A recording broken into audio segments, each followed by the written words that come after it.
Hi ladies and gentlemen, so today we're taking a look at lesson 4.4, which is properties of logarithms. So to start off, we have this warm up here and it says to evaluate the following. For the first one, we have x cubed times x to the fifth. So when you're multiplying things with exponents, you add those exponents. So 5 plus 3 gives us 8. So x to the power of 8 is the answer here. X to the 7th times x to the power of 3, adding those exponents will give us x to the power of 10. X to the power of negative 5 times x to the power of 6 would give us x to a power of 1, or just x. When we're dividing numbers with exponents that have the same base, we subtract those powers. So the difference between 5 and 2 is 3, so we get x cubed here. Remember, exponents and logarithms are inverses of one another. So these properties that hold true for exponents are also going to hold true for logarithms. And that's the big objective for today, is to apply properties to simplify logarithms and then also to be able to translate between bases. So first things first, when multiplying two exponents with the same base, we add the exponent, to review from our warm-up. And when dividing, we subtract the exponents. And this concept is what is going to then be applied in our lesson today. So just real quickly, remember that switching from exponential form to logarithmic form, the base stays the base. But remember, we're taking an inverse here, right? So our x and our y, or in other words, in this case, x and a, are going to switch locations. And the x variable becomes the answer of the logarithm. And the answer from the exponential function a is what gets plugged into the logarithm. The very first property we're going to be taking a look at is the power property. We don't need to do this second part of this slide. We're really going to just focus on simplifying this down when we have two logarithms being added with the same base. So when you have two logarithms being added with the same base, you can combine them through multiplication. So just as when we're multiplying things with exponents with the same base, we add those exponents, the reverse of that can be true as well. When we have logarithms with the same base, such as log base 2 of 6 plus log base 2 of 9, that can be condensed into log base 2 of 6 times 9, which becomes log base 2 of 54. So we can take something where it was two logarithms being added, combine it together into one single logarithm by multiplying those numbers that are being plugged in. So 6 times 9. Just a helpful hint or something to think about with how this property works. If I have the log of j plus the log of a plus the log of m, that's the log of jm. J times a times m. So applying this to example 1, our goal here is to simplify this expression into one single logarithm, then to evaluate that expression. So I have log base 6 of 4 plus log base 6 of 9. The bases are the same, so I can combine this into the log base 6 of the product of 4 and 9, which is 36. From there, in order to solve this, to figure out what this equals, I have to think, well, 6 to what power is going to give me that number 36, and the answer is 2. So let's break this down. Simplifying or writing this as a single logarithm is this log base 6 of 36 piece. The actual simplifying or finding the answer piece is why we wrote down that it's equal to 2. So each of these problems, even though the instructions are not long, are two-part. The first is to write it as a single logarithm. The second is to simplify, or in other words, evaluate that logarithm. What does it equal? So if we take a look at the second one, log base 8 of 16 plus log base 8 of 4, that will combine into a single logarithm of log base 8 of 16 times 4 is 64. And then we think, okay, 8 to what power gives me 64? That would be 2. And there we go. So this is the product property. So when they are being added, you combine it into one through multiplication.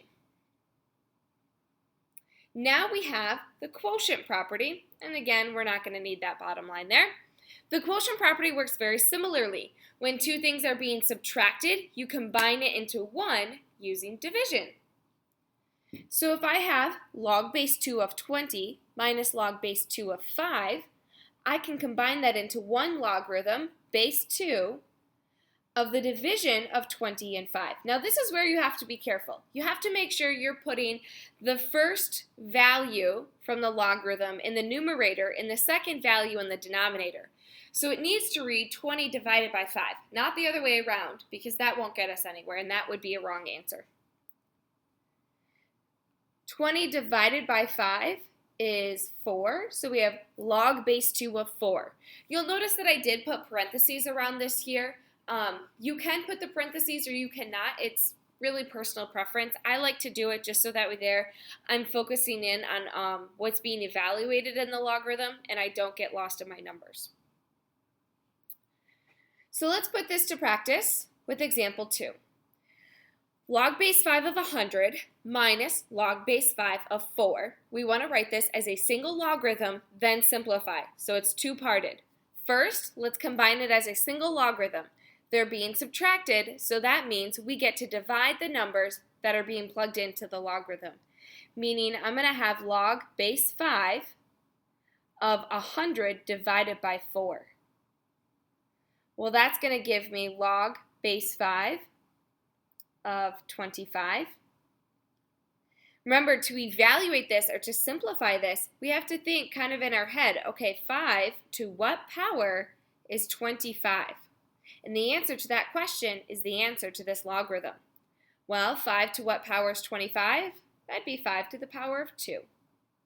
So the answer to this logarithm is 2. Taking a look at the next one, log base 7 of 49 minus log base 7 of 7. We want to write this as a single logarithm first. So I'm going to have log base 7 of 49 divided by 7. Well, that would give me log base 7 of 7. That's a lot of 7s. 7 to what power is 7? Don't overthink it. It's 1.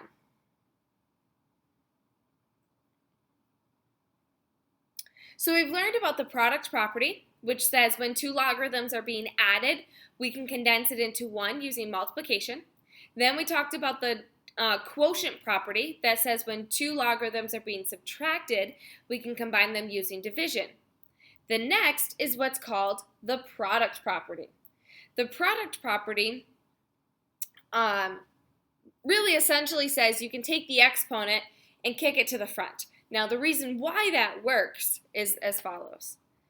If I have log of 10 to the power of 3, remember an exponent means I'm taking that number and multiplying it by itself that many times, right? So 10 to the power of 3 can be expanded into 10 times 10 times 10.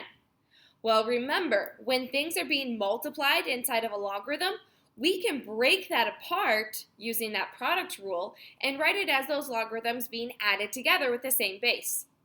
So log of 10 times 10 times 10 becomes log of 10 plus log of 10 plus log of 10.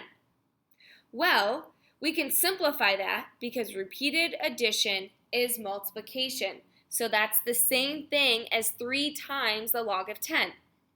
So that brings us to kind of our expedited version of this process. If we really simplify it down, what's happening and what this product property tells us is it says if you have a log of a number raised to an exponent, you can take that exponent and rewrite it as that value times the logarithm of the number with no exponent written anymore. So what I mean by that, if we put this to practice through another example, we have log base 2 of 4 to the power of 3. That means I can take this exponent of 3 and it'll get kicked to the front of the logarithm and it would be 3 times log base 2 of 4. So what we would do here to evaluate this is we would first focus on what is the log base 2 of 4? What does that equal? In other words, 2 to what power gets me 4? Well, that's 2. So that means this becomes 3 times 2. And that 2 is coming from evaluating log base 2 of 4. And the product of 3 and 2 is 6. So our final answer of what log base 2 of 4 cubed equals is 6. Like so. This is usually a trickier one because there's some substitution happening, so let's go through 2 more examples.